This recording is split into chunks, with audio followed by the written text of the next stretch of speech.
ఆకాశవాణి జాతీయ వార్తలు చదువుతున్నది వేదుల నరసింహం. ముఖ్యాంశాలు: రాష్ట్రపతి ద్రౌపది ముర్ము దేశ ప్రజలకు విజయదశమి, గాంధీ జయంతి శుభాకాంక్షలు తెలిపారు.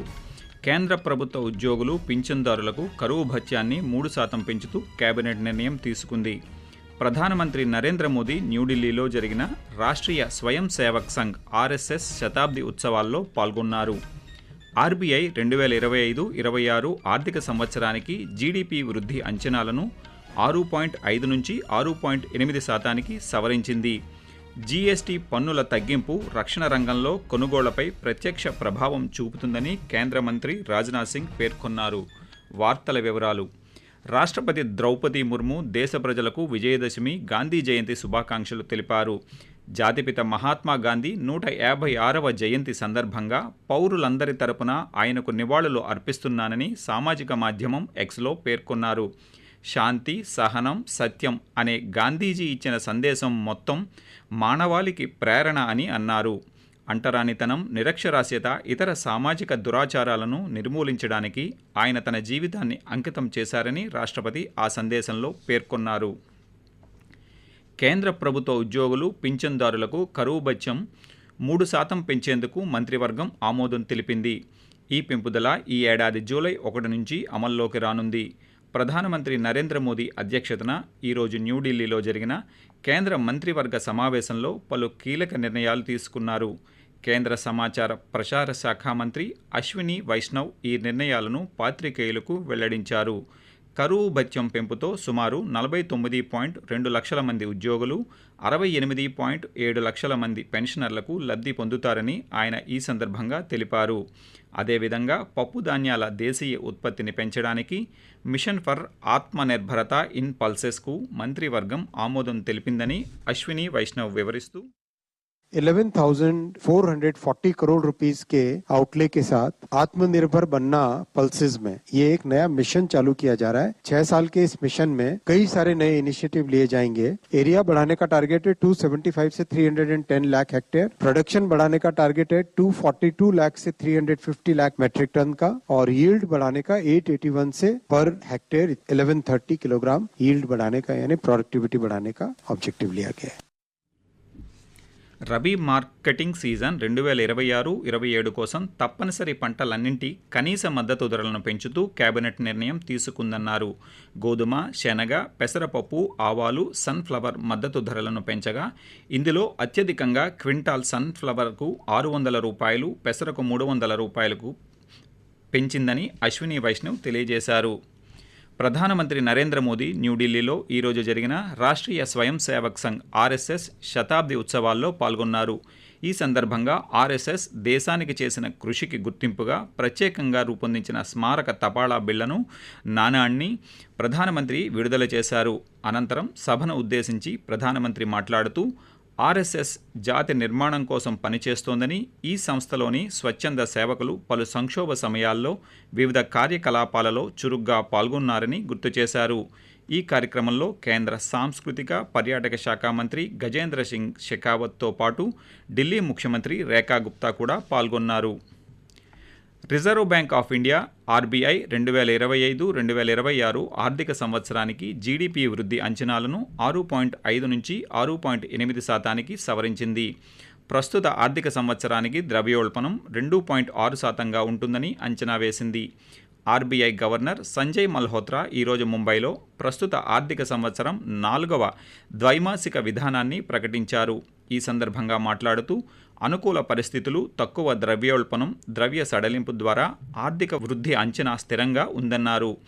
ఈ ఆర్థిక సంవత్సరం 2వ త్రైమాసికంలో దేశీయ ఆర్థిక కార్యకలాపాలు పుంజుకున్నాయని తెలిపారు. ఇక ఆర్బీఐ తన రెపో రేటును 5.5%గానే కొనసాగించాలని నిర్ణయించిందని సంజయ్ మల్హోత్రా వివరిస్తూ, After a detailed assessment of the evolving macroeconomic conditions and the outlook, the MPC voted unanimously to keep the policy repo rate unchanged at 5.5%.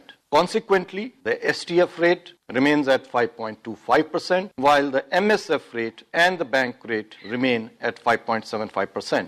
The MPC also decided to continue with the neutral stance. దేశంలో గత 11 సంవత్సరాలుగా ప్రధానమంత్రి నరేంద్ర మోదీ నాయకత్వంలో కేంద్ర ప్రభుత్వం అనేక రంగాలలో విశేష అభివృద్ధిని సాధిస్తోంది. ముఖ్యంగా సుపరిపాలనకు అధిక ప్రాధాన్యమిస్తూ చేపడుతున్న వివిధ కార్యక్రమాలు దేశాన్ని ప్రగతి పదంలో నడిపిస్తున్నాయి. సేవాపర్వ్ పేరుతో వాటిపై ఆకాశవాణి విశాఖపట్నం ప్రాంతీయ వార్తా విభాగం ప్రత్యేక కథనాలను అందిస్తోంది. అందులో భాగంగా G20 సదస్సు భారత్ విజయవంతంగా నిర్వహించడంపై ఒక కథనాన్ని ఇప్పుడు విందాం. ప్రధానమంత్రి నరేంద్ర మోదీ నాయకత్వంలో భారతదేశం ఒక బలమైన ప్రపంచ నాయక శక్తిగా ఆవిర్భవించింది. 2023లో భారతదేశం G20కి అధ్యక్షత వహించడం ద్వారా గ్లోబల్ సౌత్ మరింత బలోపేతమైంది. G20లో ఆఫ్రికన్ యూనియన్ సభ్యత్వం, గ్లోబల్ బయోఫ్యూయల్స్ అలయన్స్ ప్రారంభం వంటి నిర్దిష్ట ఫలితాలను అందించింది. భారతదేశ G20 ఇతివృత్తం వసుదైవ కుటుంబకం భారతదేశ నాగరికతను, ప్రపంచ సహకార ఆకాంక్షను ప్రతిబింబిస్తుంది.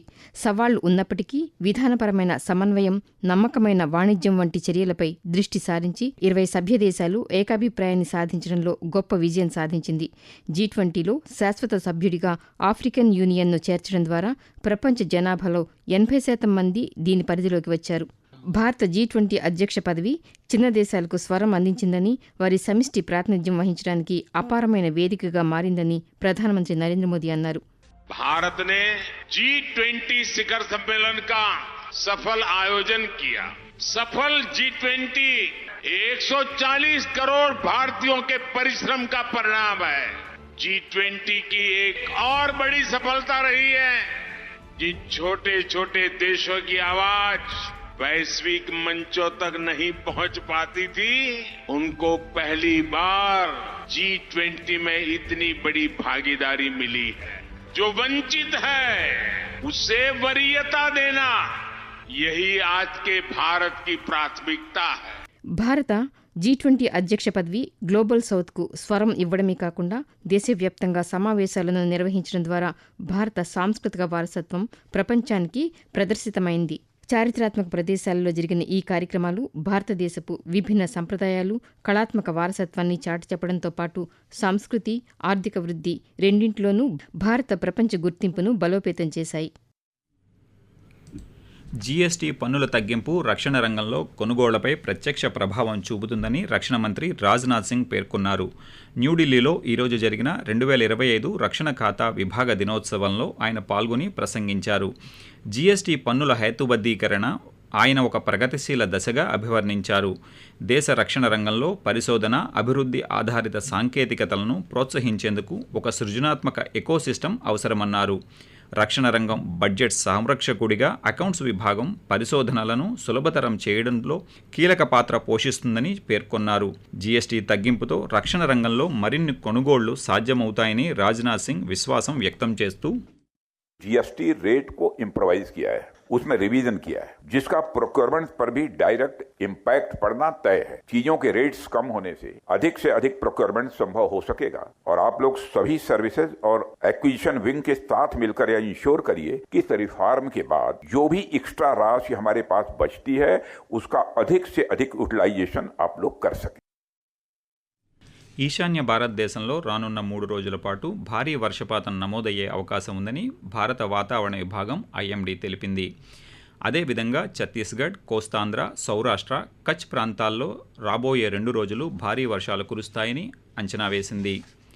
దేశీయ స్టాక్ మార్కెట్ సూచీలు ఈరోజు లాభాలతో ముగిశాయి. ఉదయం సెన్సెక్స్ 80,267 పాయింట్ల వద్ద ప్రారంభమై చివరికి 716 పాయింట్ల లాభంతో 80,983 వద్ద స్థిరపడింది. నిఫ్టీ 225 పాయింట్ల లాభంతో 24,836 వద్ద ముగిసింది.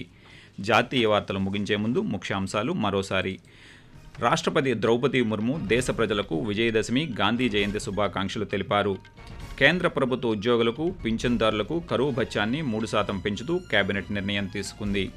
ప్రధానమంత్రి నరేంద్ర మోదీ న్యూఢిల్లీలో జరిగిన రాష్ట్రీయ స్వయం సేవక్ సంఘ్ RSS శతాబ్ది ఉత్సవాల్లో పాల్గొన్నారు. RBI 2025-26 ఆర్థిక సంవత్సరానికి GDP వృద్ధి అంచనాలను 6.5 నుంచి 6.8% సవరించింది. జాతీయ వార్తలు ఇంతటితో సమాప్తం.